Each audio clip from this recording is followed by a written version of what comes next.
This is Tropical Storm Aletta that is just now forming off the southern shore of Mexico. And us here in southern Arizona and California might actually get to see some cool weather for once. I think it's exciting, and I would love to see some storms. Constant sunshine all year round. I'm grateful for that, but I want to see something cool, so long as nobody gets hurt and all that. And that is her projected situation for the next few days. Of course, anything can happen. We'll just have to see. And she's the first official tropical storm of this hurricane season. Meow.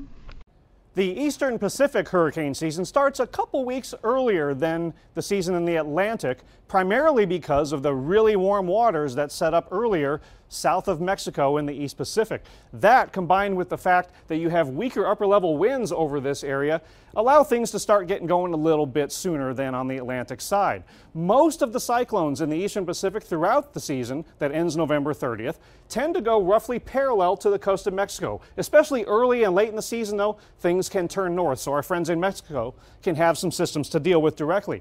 I want to remind everyone, though, that the Eastern Pacific season does have some effect on the United States. Especially places like Arizona and Southern California can get at least the remnant moisture of weakening East Pacific hurricanes and tropical storms that die but still can dump flooding rains in the southwest United States. Now, it's rare, but it can happen that tropical storms and hurricanes can make it all the way up to California. A hurricane hit San Diego in 1858, and a tropical storm has hit in Southern California more recently than that. It's rare, but it can happen, so don't tune out on the East Pacific hurricane season here in the U.S. As we get into the 2012 hurricane season pretty soon, we're starting to see some of the models do some of the things they did back in 2011. Some of those things pretty reliable and useful, but especially when you talk about forecasts beyond about a week from now, some of those forecasts can be outright bogus. Let me give you an example of what one model is doing right now. The U.S. Global Forecast System model, the GFS, its 8-day forecast looks like this. The problem with this model run starts to show up at its 10-day forecast, when it starts to spin up a much larger and stronger system over the northwestern Caribbean. Now, we've seen this model do this plenty of times in the past and do it incorrectly.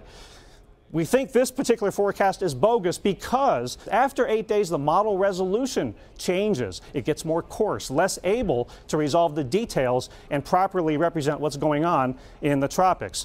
Can we completely rule out that this will happen? No, of course not. In mid to late May and into early June, we do look into the Western Caribbean for early season development. But don't think it's going to happen just because this model run says so. Just be preparing for hurricane season, as you always should be this time of year, because we do look close to home for early season development. But just remember, you got to know the inner workings of a model to really decipher what it's doing. This one, probably bogus.